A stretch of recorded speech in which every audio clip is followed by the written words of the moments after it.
kusoo dhawaada wararkii ugu dambeeyay ee qaraxii xooganaa ee maanta ka dhacay magaalada Muqdisho ee caasimadda Soomaaliya iyo tacsidii madaxda qaranka iyo qaar ka mid ah madaxda maamul goboleedyada ay u direen ehladii dadkii ku geeriyooday qaraxaasi aan ku bilownay madaxweynaha dawlad goboleedka Jubbaland Axmed Maxamed Islaam Axmed Madoobe ayaa tacsi u diray ehelada dadkii waxyeeladu ay ka soo gaartay qaraxii saaka ka dhacay isgoyska X Control Afgooye halkaas oo ay ku nafwaayeen dad shacab ah oo u badnaa arday u socotay goobo waxbarasho waxa uu madaxweynaha Jubbaland xusay inuu xanuunka la qaybsanayo ehelada dadkoodii ku waayay musiibadan madaxweynaha ayaa dadka halkaas ku geeriyooday alla uga baryay inuu naxariistii janno ka waraabiyo halka kuwa ku dhaawacmayna uu u rajeeyay caafimaad degdeg ah qaraxa manaxayaash ay geysteen X Control Afgooye controlkaas siinka dheer ka dhacay ceelasha biyaha oo lagu sheegay dad aad u tiro badan oo arday u badan inay dhibaatada ku gaadhay waxaan leenahay ilaahay oo naxariisto gacan ka gada xarbaran baa laga saaray waxaan leenahay dowladda Soomaaliyeed iyo mas'uuliyiinta kulligeedba aan qaadanay mas'uuliyadda maalmaha shacabka ku dhacaysa madbaxada ku dhacaysa maalmaha shacabka la gowracayo ee qaraxu ku dhacaya disaastarka la burburinayo la baabi'inayo waxaan u baahanahay mas'uuliyaddeeda inaan maalin walba noqonin inaan wax ka tacsiyeyno oo arrin qariib ay nagu noqotee aan ka shaqeyno bal cadowgaas manaxaha sidaan goobihiisa ugu tagi lahay aad baan uga xunnahay waa mu'sif oo wax laga xumaado waa caruur waa arday waa dad shacab oo danleeya maaha kuwa siyaasad lagu hayo maaha kuwa dembi galabsaday waa abdi aawey dadka la leynayo intaa markaan taa kaga gudbo waxaan leeyahay inaa ilaahi wa inaa ilaahi raajicuun ilaahay dadka ha u naxariisto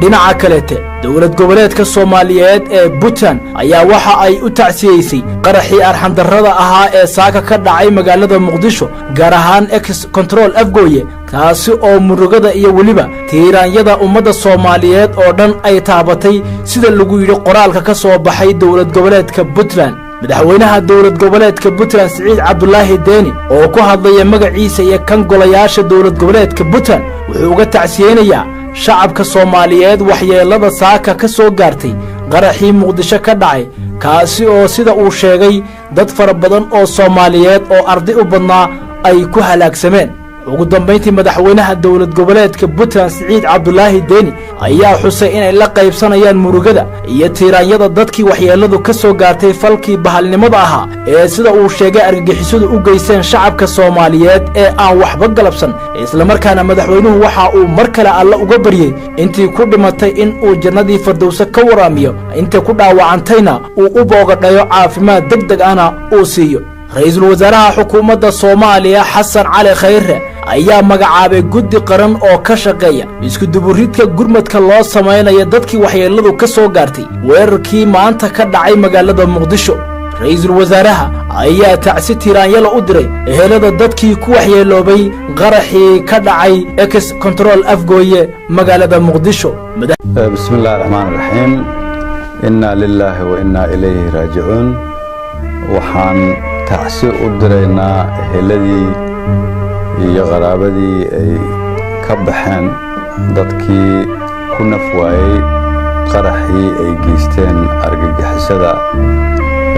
kana geysteen magaalada Muqdisho waxaan leenahay ilaahay ha u naxariisto inta dhimatay inta dhaawacana ilaahay ha caafiyo sida ugu dhaqsaha badan waxaan magacaabnay guddi heer qaran ah oo heer wasiir ah oo ay wasiirro iyo gudoomiyaha gobolka iyo dad kale ay qayb ka yihiin si loo dardargeliyo gurmadka loo fidinayo dadka ku waxyeeloobay qaraxaas loona gargaaro eheladii ay dadkaasi ka dhaawacmeen ama ay ka dhinteen sidoo kale waxaan ka shaqeynaynaa in ciddii dalka gudihiisa lagu daaweyn karana lagu daaweeyo ciddii aan lagu daaweyn karinna aan u raadino xal dibadda loogu qaado shacabka Soomaaliyeed kuwa magaalada Muqdisho jooga iyo dalka dibadiisa iyo meelaha kaleba waxaan leenahay waqtiyada ay dhibaatadu dhacaan waa muhiim in la soo gurmado waa inayna shacabku soo gurmadaan xarun gargaar degdeg ah ayaa looga shaqayn doonaa si la isugu badbarido shaqada gargaarka ee socota. ugu dambeyntii dalkani waa dal dagaal ku jira, argagixisaduna waxa ay beegsataa keliya waa shacabka Soomaaliyeed. waxaana rabaa inaan dadka Soomaaliyeed meel walba ay joogaan aan u sheego ummadda Soomaaliyeed niyadooda marna daciifi mayso, inta laga soo afjari doono guushana ummadda Soomaaliyeed 100% ay ku dambeyn doonto. mar labaad waxaan taxsi u dirayaa dadkii laga geeriyooday,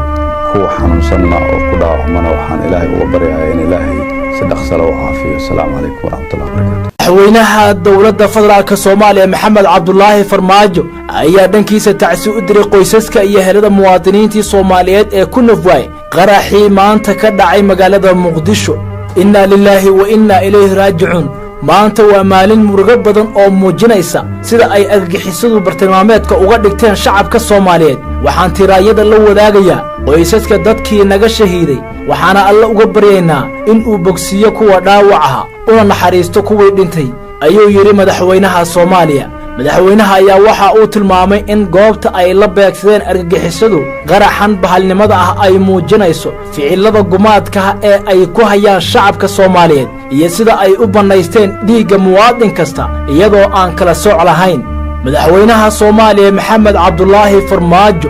ayaa faray xukuumadda in ay awoodeeda oo idil isugu geyso sidii gurmad caafimaad oo degdeg ah loogu fidin lahaa dhaawacyada iyo weliba qoysaska dhibaataysan, isagoo ugu baaqay shacabka Soomaaliyeed in ay u gurmadaan walaalahooda ay dhibaateeyeen cadowgu. waa sida uu hadalka u dhigay. bismillaahi raxmaani raxiim. inna lillahi wa inna ilayhi raaji'uun. saaki subaxdii waxaa dhacay qarax meesha loo yaqaano X control aada wadada aada Afgooye. halkaas oo ka dhacay qarax aad iyo aad u weyn ayna ku laadeen dad fara badan oo isugu jira dad danyar oo u kala hayay nolol maalmeedkooda, u kala hayay shaqadooda si ay u quudiyaan reerkooda, iyo caruur u kala hayay iskuuladooda oo da'yar, iyo dad badan oo aan waxba galabsan oo ka shaqaynayay wadada u dhaxeeya X control iyo Afgooye oo ka shaqaynayay wadada dhismaheeda. waxaan leeyahay waxay ahaayeen shuhado. Ilaahay ha u naxariisto,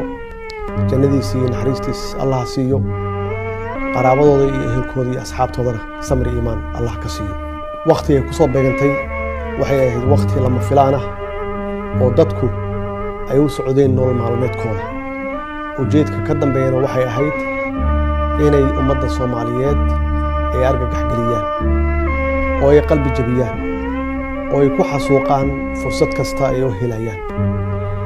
waxaanse leeyahay ummadda Soomaaliyeed iyo dowladoodu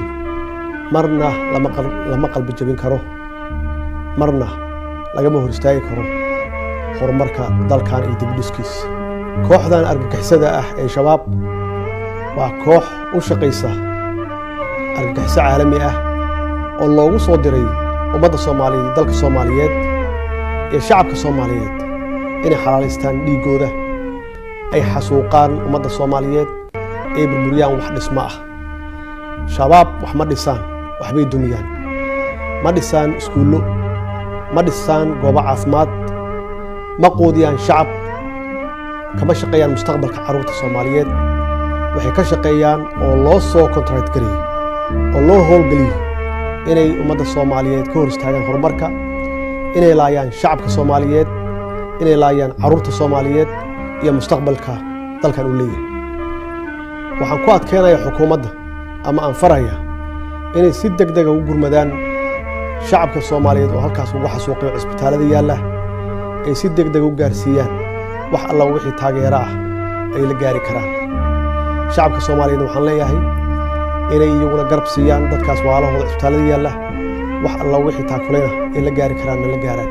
waxaan alla uga baryayaa intii halkaas ku dhimatay maanta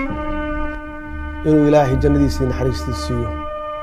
eheladoodii iyo qaraabadoodii iyo asxaabtoodana uu ka siiyey samir iyo iimaan. dhibkan maanta dhacay wuxuu loo yahay cashar